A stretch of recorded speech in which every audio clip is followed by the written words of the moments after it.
헤롯 왕 때에 예수께서 유대 베들레헴에 나심에 동방으로부터 박사들이 예루살렘에 이르러 말하되 유대인의 왕으로 나신 이가 어디 계시뇨? 우리가 동방에서 그의 별을 보고 그에게 경배하러 왔노라 하니 헤롯 왕과 온 예루살렘이 듣고 소동한지라. 왕이 모든 제사장과 백성의 서기관들을 모아 그리스도가 어디서 나겠느냐 물으니 가로되 유대 베들레헴이오니 이는 선지자로 이렇게 기록된 바 또 유대 땅 베들레헴아 너는 유대 고을 중에 가장 작지 아니하도다. 내게서 한 다스리는 자가 나와서 내 백성을 이스라엘의 목자가 되리라 하였음이니이다. 이에 헤롯이 가만히 박사들을 불러 별이 나타난 때를 자세히 묻고 베들레헴으로 보내며 이르되 가서 아이에 대하여 자세히 알아보고 찾거든 내게 고하여 나도 가서 그에게 경배하게 하라. 박사들이 왕의 말을 듣고 갈새 동방에서 보던 그 별이 문득 앞서 인도하여 가다가 아기 있는 곳 위에 머물러 섰는지라. 저희가 별을 보고 가장 크게 기뻐하더라. 집에 들어가 아기와 그 모친 마리아에 함께 있는 것을 보고 엎드려 아기께 경배하고 보배합을 열어 황금과 유향과 모략을 예물로 드리니라. 꿈에 헤롯에게로 돌아가지 말라 지시함을 받아 다른 길로 고국에 돌아가니라. 아멘. 할렐루야. 우리 옆 사람 보시면서 메리 크리스마스 한번 하십시다. 메리 크리스마스, 메리 크리스마스. 아멘. 나는 어떻게 맞이할까라는 제목을 가지고 같이 하나님의 말씀에 은혜를 나누려고 합니다. 미국에서는 1969년 7월 16일 아폴로 11호를 띄워서 7월 20일 닐 암스트롱에 의해서 인류 최초로 인간이 달에 첫 발을 딛게 되었습니다. 이때 미국 37대 대통령 닉슨이 이런 연설을 했습니다. 지금 이 사건은 인류 역사상 가장 큰 사건이었습니다. 그렇게 연설을 했습니다. 그리고 며칠 지나고 난 다음에 얼마 후에 빌리 그레엄 목사님이 이런 설교를 했습니다. 인류 역사상 가장 큰 사건은 닐 암스트롱에 의해서 달에 첫 발을 디딘 그 순간이 아니라 하나님께서 우리 인간의 옷을 입으시고 이 세상에 첫 발을 딛는 그 순간, 그것이 인류 역사의 가장 큰 사건이었습니다 라고 그렇게 역설을 하였습니다. 그렇습니다. 2000년 전에 예수님께서는 우리의 인간의 옷을 입으시고 이 세상에 첫 발을 디디셨습니다. 그리고 역사는 예수님의 탄생을 기준으로 기원전, 기원후로 나누어지게 됩니다. 기원전은 BC, Before Christ. 기원후는 AD, 아노 도미니 해서 주님의 해 해서 After Christ 그렇게 됩니다. 그래서 예수 그리스도가 역사의 중앙에 서 있음을, 예수님이 오시기 전에는 Before Christ, 예수님이 오신 후에를 After Christ, 이렇게 역사가 갈라지게 됩니다. 하여튼 중요한 것은 하나님께서 우리 인간의 옷을 입으시고 이 땅에 첫 발을 딛는 그 순간, 오늘 본문 말씀해 보니까는 예수님을 맞이하는 이 세상 사람들의 세 가지 반응에 대해서 기록해 놓고 있습니다. 첫 번째는 헤롯 왕의 반응이었습니다. 헤롯은 동방으로부터 온 박사들에게 어떤 소식을 듣냐면 2절 말씀해 보니까 유대인의 왕으로 나신 이가 어디 계시느뇨? 우리가 동방에서 그의 별을 보고 그에게 경배하러 왔노라 라고 왕에게 말을 하고 있습니다. 자, 말씀 볼까요? 민수기 24장 12절 말씀 보니 17절 말씀 보니까 한 별이 야곱에게서 나오며 한 홀이 이스라엘에게서 일어나서 라고 기록되어 있습니다. 여기서 말씀하고 있는 한 별, 한 홀이라고 하는 말씀의 의미는 통치자, 다시 말씀드리면 왕을 가르치는 말씀입니다. 그리고 오늘 본문 말씀은 예언된 이 말씀이 그대로 이루어지는 장면을 여기서 지금 기록하고 있는 겁니다. 그런데 이 소식을 들은 헤롯이라고 하는 사람은 어떤 사람이었느냐? 이 사람은 에서의 후손이었습니다. 그리고 이 사람은 로마에 돈을 많이 주고 왕위를, 헤롯 왕을 돈으로 산 사람이었습니다. 그리고 이 헤롯이라고 하는 사람은 의심이 대단히 많았던 사람이었고요, 성품은 아주 포악했던 사람으로 그렇게 알려져 있습니다. 이 헤롯 왕이 돈으로 왕위를 샀기 때문에 그 왕자리를 지키기 위해서 자기의 아내도 죽이고요, 자기의 장남도 죽이고요, 그 다음에 몇몇 친척도 다 죽여버리고 맙니다. 왜냐하면 자기의 자리를 지키기 위해서. 그러니 이 헤롯 왕이 자기의 자리를 지키기 위해서 주변에 있는 사람들 싹 다 죽였는데, 헤롯이 지금 무슨 말을 듣고 있는 거예요? 동방으로부터 온 박사들이 도대체 왕이 어디 있습니까? 왕으로 태어나신 분이 어디 있습니까? 우리가 그를 경배하러 왔습니다 라고 하니까 어떻게 된 거예요?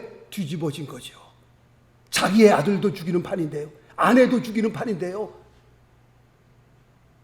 나 말고 또 왕이 태어났다니까 난리가 난 겁니다. 자, 마태복음 2장 16절 말씀해 볼까요?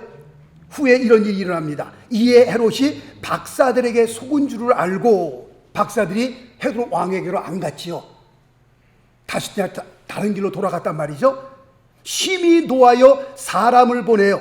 베들레헴과 그 모든 지경 안에 있는 산의 아이를 박사들에게 자세히 알아본 그때를 표준하여 2살부터 그 아래로 다 죽이니, 어린 남자애들 2살 밑으로는 다 죽여버린 거예요. 뭐 하기 위해서요? 자기의 그 왕자리를 지키기 위해서. 그러니 얼마나 잔인한 사람이에요?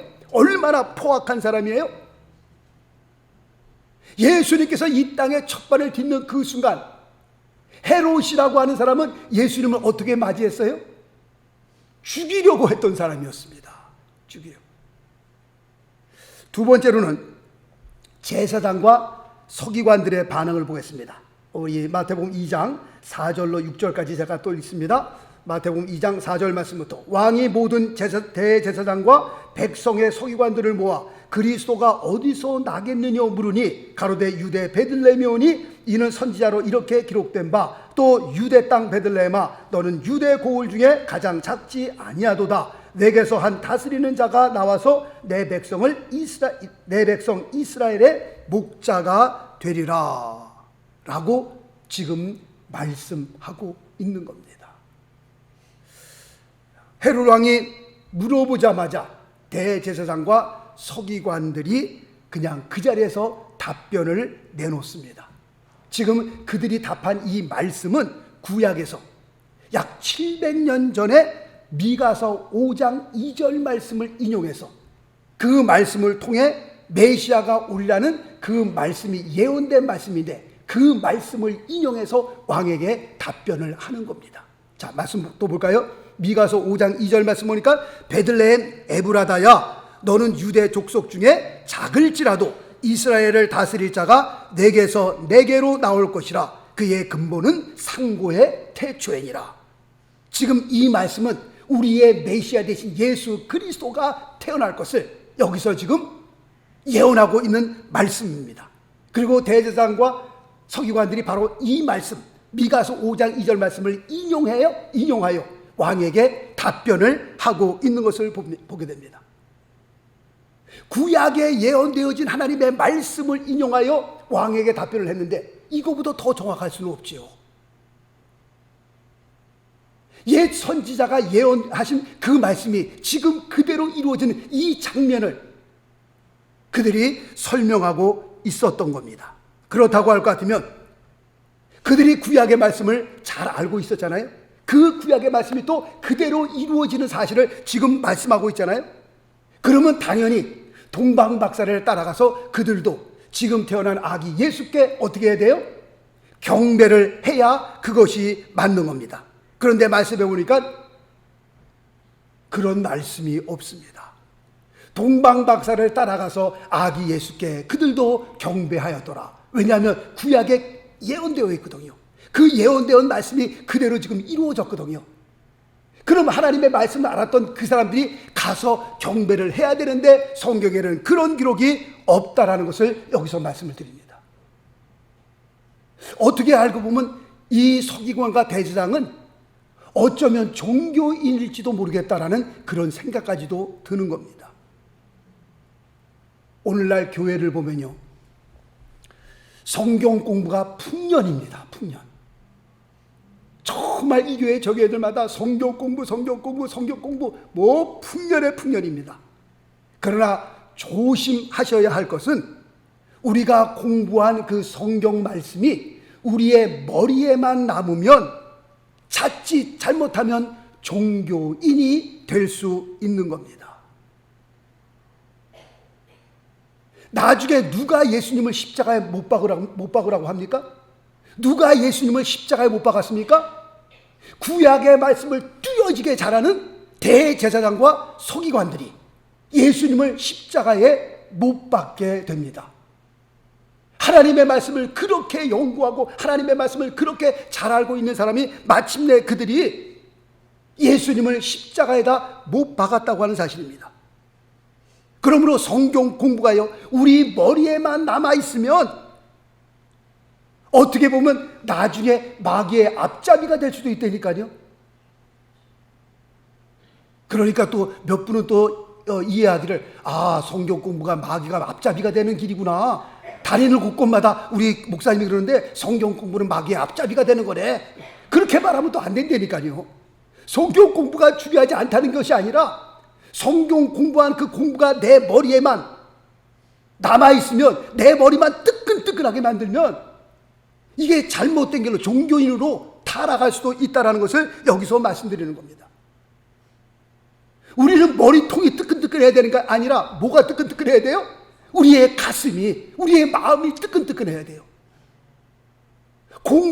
들은 이 하나님의 말씀이, 머리로 듣는 하나님의 말씀이 어디로 내려와야 돼요? 약 30cm 밑에 되는 우리 가슴으로 내려올 수 있어야 하는 겁니다. 말씀 볼까요? 누가복음 24장 32절. 우리에게 말씀하시고 우리에게 성경을 풀어주실 때에 우리 속에서 마음이 뜨겁지 아니하더냐. 이거를 제가 말씀하고 있는 겁니다. 성경 공부가 잘못됐다는 것이 아니라, 우리가 공부를 통해서 머리로만 끝나는 것이 아니라 우리가 들은 말씀이 우리 안으로, 우리의 마음이 뜨거운 마음으로 그 말씀을 소화할 수 있어야 되는 겁니다. 그렇지 않으면요, 종교인이 될 수 있고요, 그렇지 않으면 예수님을 십자가에 못 박았던 것처럼 마귀의 앞잡이가 될 수 있다니까요. 우리의 마음이 뜨거워야 되는 거예요. 하나님의 말씀을 들을 때에 그 말씀이 내 뜨거운 가슴으로 거기까지 내려올 수 있어야 되는 겁니다. 여기서 끝나면 안 되는 거예요. 영어에 보면 knowing about Jesus라는 말이 있고 knowing Jesus라는 말이 있어요. knowing about Jesus는요, 이거는 머리로 아는 겁니다. 그냥 지식적으로 예수님을 아는 겁니다. 이거는 종교인입니다. 종교인. 이 지식 가지고 나중에요, 교회 공격할 수도 있는 겁니다. 그러나 knowing Jesus, 이거는 경험으로 아는 겁니다.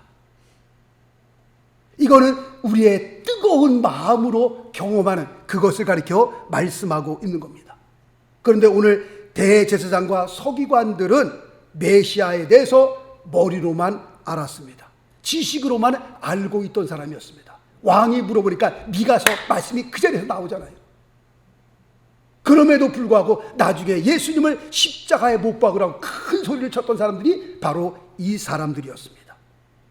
사실 이들은 이 세상에 첫 발을 디딘 메시아 예수 그리스도에 관하여 전혀 무관심했던 사람들이었습니다. 세 번째로는 동방 박사들입니다.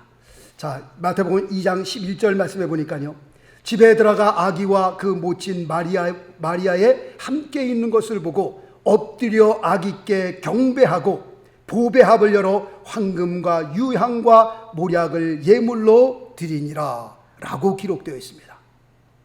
동방에서 온 박사들은 몇 명이냐 잘 모르겠습니다. 황금, 유황, 모략 세 가지를 보니까 세 동방박사라고 이렇게 얘기를 하고 있지만 몇 명인지는 정확하게 모릅니다.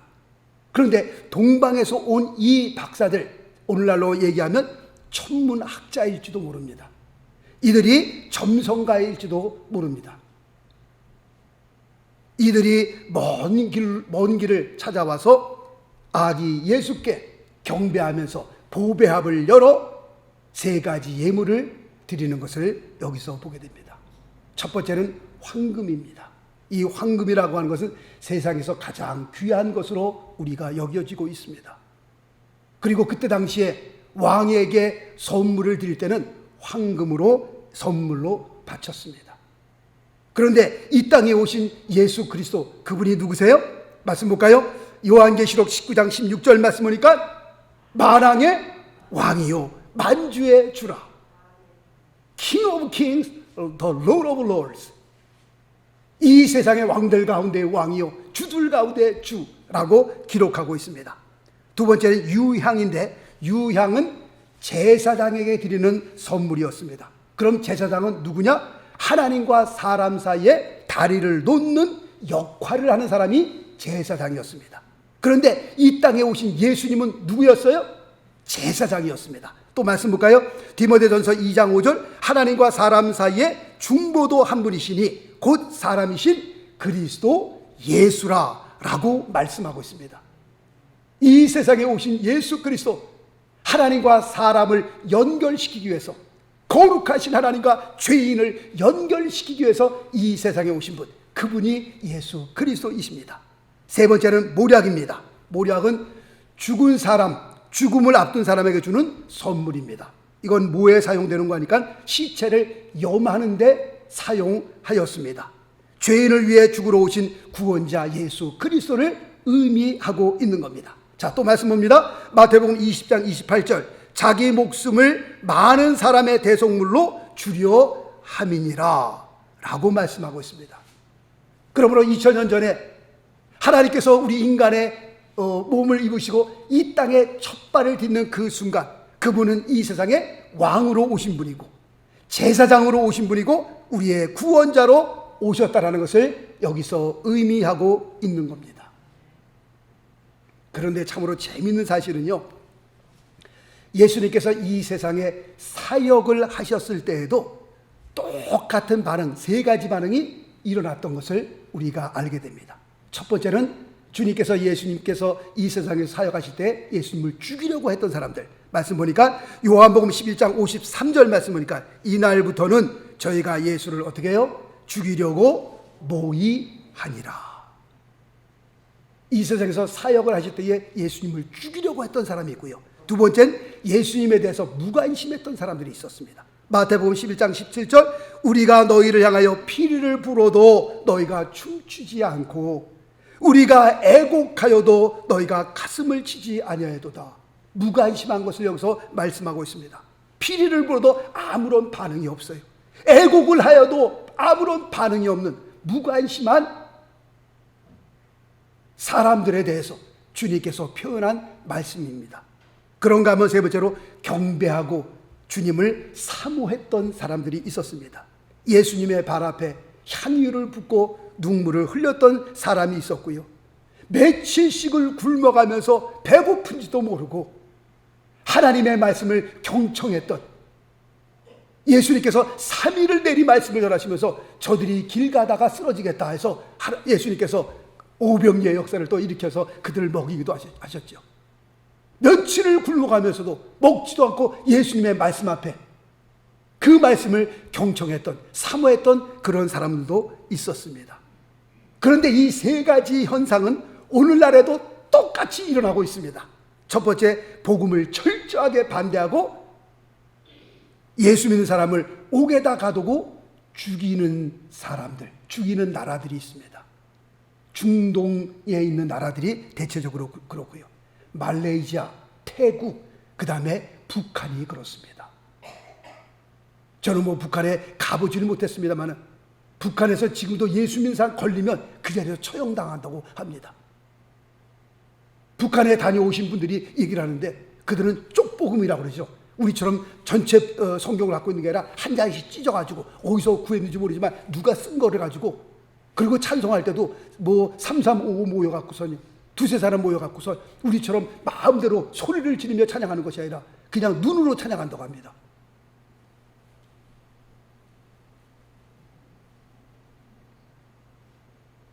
그러니 우리는 얼마나 행복한 거예요. 마음껏 주님을 찬양하니. 어떤 교회는요, 또 보면 주변에 집들 막 가운데에 있는 교회들이 있어요. 그 막 소리치면 옆에 집에서요 막 컴플레인 들어오고 그래요. 그런데 우리는요 새벽에 음악을 크게 틀어놓고 막 부르짖어 기도하고 막 찬양해도요, 옆에는 은행이죠, 저쪽에는 뭐 비즈니스죠. 아침에 문 열지도 않아요. 여기 식당이죠. 뒤에는 또 우리 미국 목사님 살고 계시죠. 아무리 소리 질러도 누가 뭐라는 사람 없어요. 컴플레인 들어오지 않습니다. 얼마나 좋은지 몰라요. 그런데 아직도 그냥 눈과 눈을 마주치면서 찬양을 이렇게 부르는 사람들이 있다니까요. 그러다 걸리면은 처형당하는 겁니다. 중국에는 지하교회라고 있잖아요. 한 사람은 망을 봅니다. 망을. 그리고 순사가 떴다 그러면 다 도망가는 겁니다. 잡히면 뭐 박살나니까요. 지금도 그런 데가 있습니다. 예수 믿는 사람들을 핍박하고 옥에다 가두고 죽이려고 하는 그런 나라들이 있습니다. 두 번째는 무관심한 사람들입니다. 밖에 나가서 전도 한번 해보셨어요? 예수 믿으라고, 예수 믿고 천국 가라고 전도 해보셨어요? 반응들이 막 눈물을 흘리면서 아유 감사합니다 그런 사람 봤어요? 못 만납니다. 그런 사람들. 전도지 주면 다 집어 던지고요, 쓰레기통에다 던져버리고 하고요. 한국 나가보니까 지금도 낮에 10시, 11시에 타면 지하철 그 안에서 전도하는 사람들이 아직도 있더라고 보니까요. 칸칸마다 가면서 문 열고 와서 주 예수를 믿더라. 쭉 둘러보면요, 다들 듣는 사람 한 사람도 없어요. 다 전화 보고요, 책 보고요, 신문 보고요. 쭉 돌아보면 거기에 복음에 귀를 기울인 사람 한 사람도 없어요. 다 무관심이에요. 맨하탄에 나가보면 가끔 가다가 뭐 히스패닉 흑인들이 복음을 전하는 사람이 있어요. 서갖고서 성경 들고 Believe in God, Jesus Christ is coming soon 막 하면서 복음 전하는 사람이 있어요. 그 수많은 사람들이 지나다니면서 귀를 기울이고 듣는 사람 한 사람도 없어요. 다 무관심해요. 그냥 지나가는 겁니다. 그렇게 외치는데도 한 사람도 그 앞에 가서 들어주는 사람 한 사람도 없습니다. 복음 앞에서 무관심한 사람들, 그런가 하면 오늘날 은혜를 간절히 사모하는 사람들도 있습니다. 지금도 잊지 못하는 것은요, 어느 여자 집사님이신데 교회에 오셨어요. 어떻게 오셨어요 했더니 주방에서 일하시는 분인데요, 너무너무 막 교회가 예배 시간인데 교회가 가고 싶으니까 일해서 교회를 못 가고 어떻게 하면 교회를 갈까 해서 그 칼로 손을 약간 베었대요. 그리고 주인한테 가서 제가 아무래도 이거 손을 깊이 빈 것 같아서 오늘 쿡을 못 하겠습니다. 반찬을 못 만들겠습니다. 제가 내일 오겠습니다. 그랬더니 보더니 가시라고 그러더래. 그래갖고서 밴데지 붙이고 교회로 달려왔어요. 분명 지금 일하는 시간인데 어떻게 오셨어요? 너무너무 교회 가고 싶어, 너무너무 예배가 드리고 싶어서 못 견뎌갖고 이렇게 왔습니다 그러더라고요. 그 집사님의 말을 제가 잊을 수가 없어요. 지금도 그렇게 은혜를 사모하는 사람들이 아직도 있습니다. 오늘날 우리는 다시 오실 예수 그리스도를 바라보며 신앙생활을 하는 사람들입니다. 우리의 믿음을 지키며 다시 오실 예수 그리스도를 대망하며 우리가 사는 사람들입니다. 다시 오실 예수 그리스도에 대한 반응도 똑같이 세 가지 반응으로 나타나는 것을 보게 됩니다. 첫째, 죽이려고 하는 사람들. 마지막 때가 가까울수록 이 적그리스도가요 정말 발악을 합니다. 발악을 해. 어떻게 하든지 예수 믿는 사람들 그냥 거꾸로 들이고요, 교회가 교회에 서로 싸움이 붙고요, 그 다음에 교회 안에서도 싸움이 붙고요. 무섭습니다. 하여튼 막 우리의 신앙을 좀 못게 만들고요, 교회를 떠나게 만들고요, 다시 오실 예수 그리스도를 소망하며 우리가 신앙생활하는데 그거 못하게 적 그리스도가 점점 이제 때가 가까울수록 더 그렇죠. 더 심하죠. 앞으로 어떤 일이 벌어질지 우리는 아무도 모르는 겁니다. 두 번째로는 무관심한 사람들입니다. 다시 오실 예수 그리스도에 대해 그런 모든 말씀을 농담으로 받는 사람들이 있습니다. 지금 세대가 어떤 세대인데 21세기를 사는 무슨 천당과 지옥, 그러면서 그 모든 말들을 농담으로 받고 그 다음에 무관심하게 받는 사람들이 있습니다. 그런가 하면 사모하며 기다리는 사람들이 있습니다. 말씀 보겠습니다. 베드로후서 3장 12절 하나님의 나라의 임하기를 바라보고 간절히 사모하라. 다시 오실 예수 그리스도를 사모하는 사람들이 있고요. 그 다음 말씀 보겠습니다. 요한계시록 22장 20절 내가 진실로 속히 오리라 하시거늘 아멘 주 예수여 오시옵소서. 주님 오시옵소서. 마라나타. 그렇게 주님을 사모하는 사람들이 있습니다. 그렇다면 나는 성탄절을 맞이하여 어떤 반응을 보이는 사람 중에 내가 속하게 되는가? 주님께서 이 세상에 오셨는데 나는 혹시라도 헤롯 왕파에 속한 사람이 아닌가? 아니면 대제사장과 서기관들에 속한 사람이 아닌가? 아니면 나는 과연 동방에서 온 박사들 그 파에 속한 사람인가? 한번 우리 자신을 돌아보지 아니할 수 없습니다. 바레옵기는 우리 모두가 2023년 성탄절을 맞이하여 나 같은 죄인을 구원하기 위해 이 세상에 오신 예수 그리스도를 향하여 감사한 마음으로 동방박사들처럼 그런 선물은 준비하지 못했다 할지라도 우리 마음으로 나를 구원하여 주신 하나님의 은혜에 감사하며 오늘 성탄주의를 맞아 이 세상에 오신 주님을 축하하며 정말 마음으로 경배하는 그런 귀한 믿음의 삶, 정말 하나님 오실 때에 정말 은혜를 사모하는 그런 귀한 하나님의 사람, 그런 귀한 삶 되시길 예수 그리스도 이름으로 축원합니다. 기도하겠습니다.